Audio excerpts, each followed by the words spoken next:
Berapa habisnya mengurus pendidikan 1 tahun itu? Yang dihitung apanya?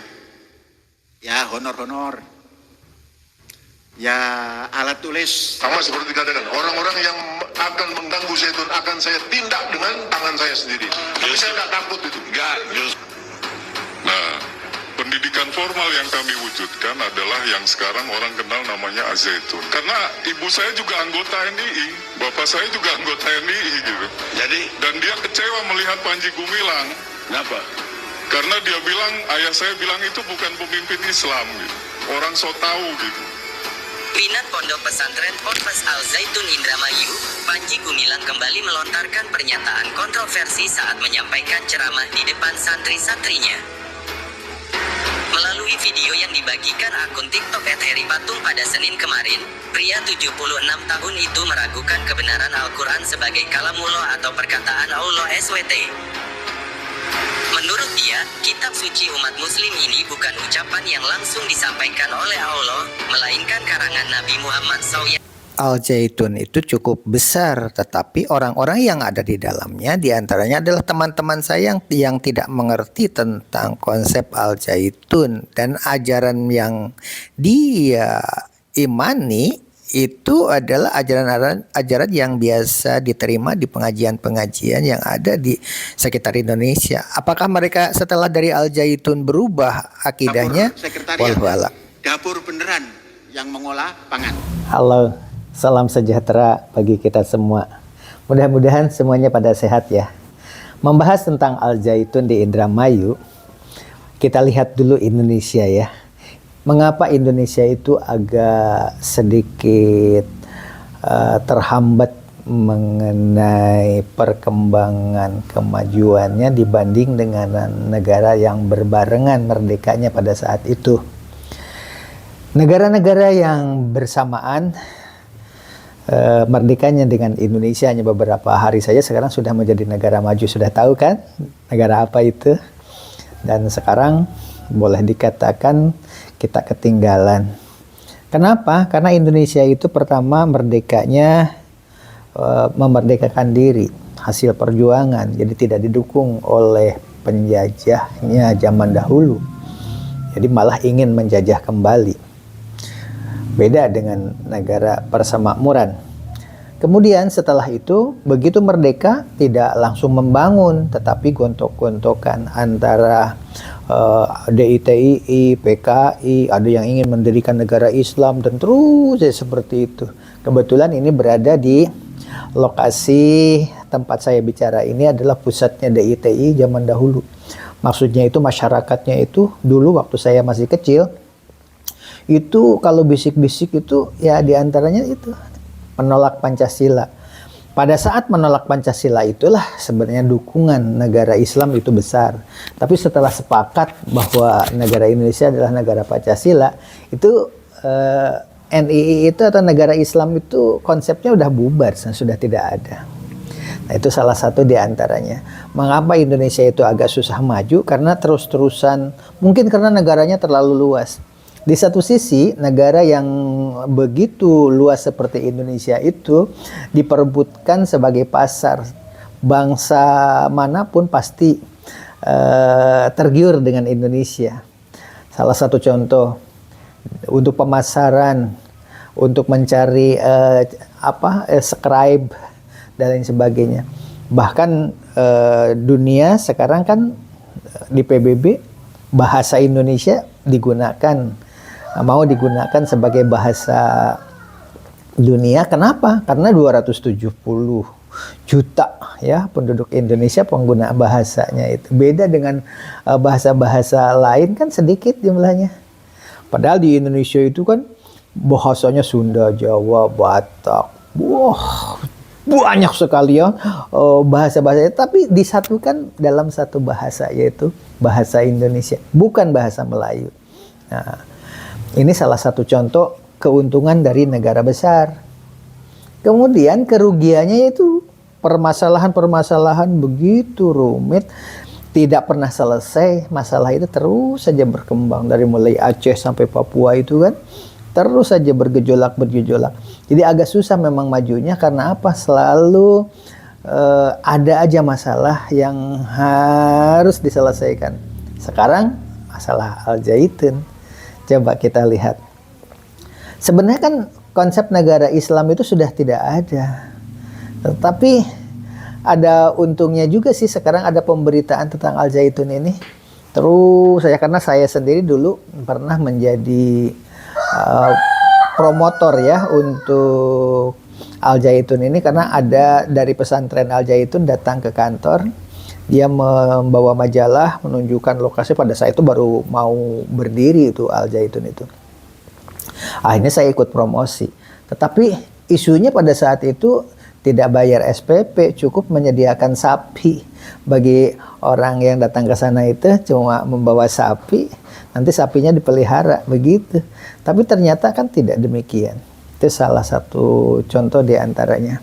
Nah, untuk menebus kekeliruan saya zaman dahulu karena tidak tahu, ya ikut membuat informasi yang berimbang di sini. Tidak menyudutkan Al Zaitun dan tidak juga mendukung kalau sekarang.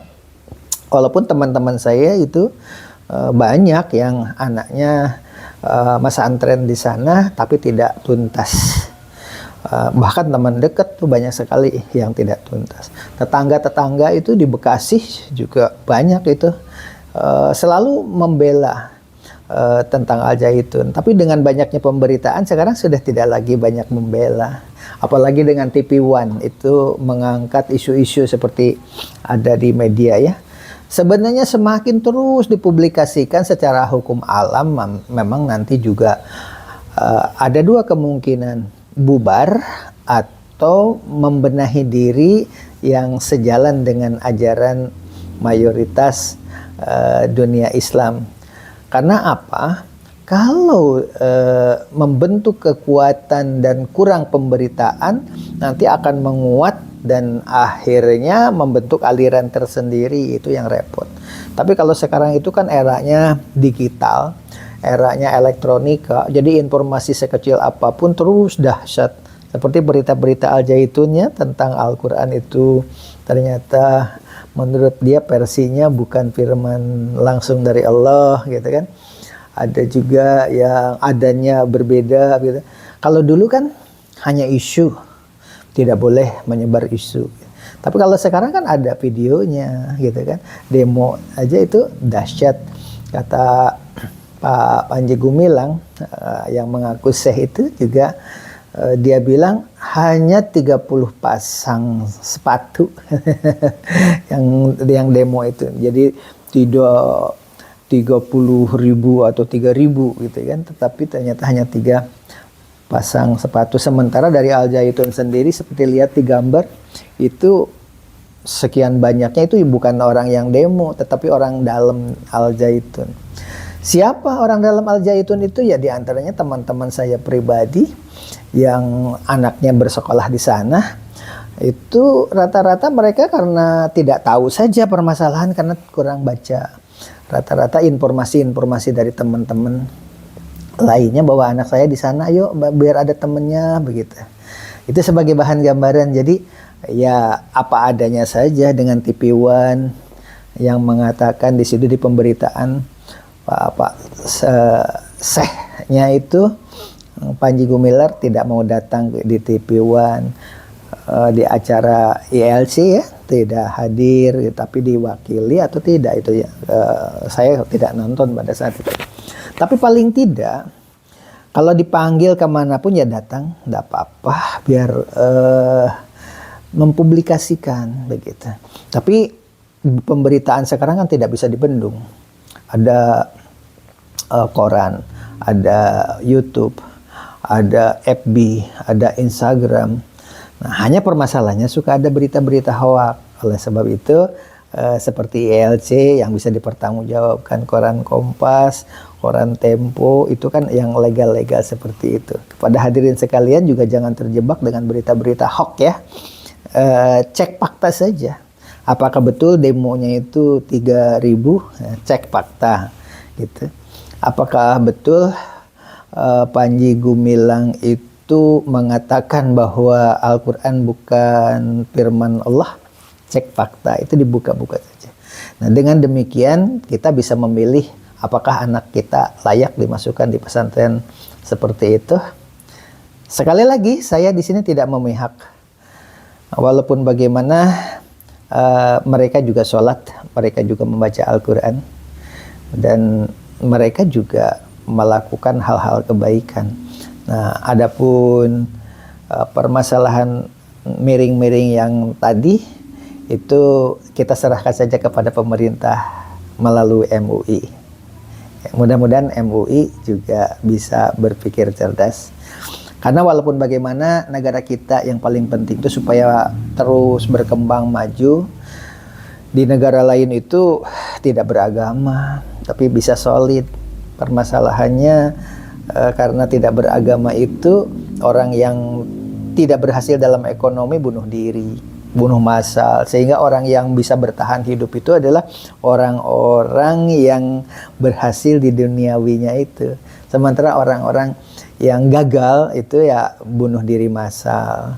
Jadi mereka Islam menyelesaikan dengan cara seperti itu. Sementara orang-orang yang beragama itu ada tempat mengadu bahwa kemiskinan itu atau di dalam hidup itu memang harus ada orang miskin begitu.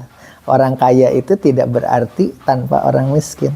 Seperti di Jepang, penghasilan besar juga tidak berarti lelah sekali bekerja, karena apa? Tidak ada orang yang harus disuruh, semua harus dikerjakan sendiri.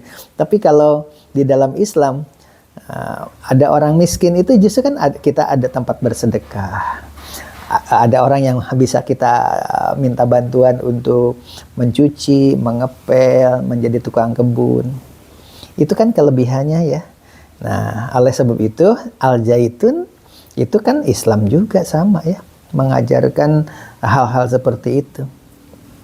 Nah, adapun perkembangannya apakah pesantren itu mau dilanjutkan atau tidak, ya berita-berita seperti ini publikasikan. Jika benar Pak Panji Gumilang itu pernah melakukan hal-hal yang melanggar aturan agama, itu kan ada berita-beritanya seperti ini.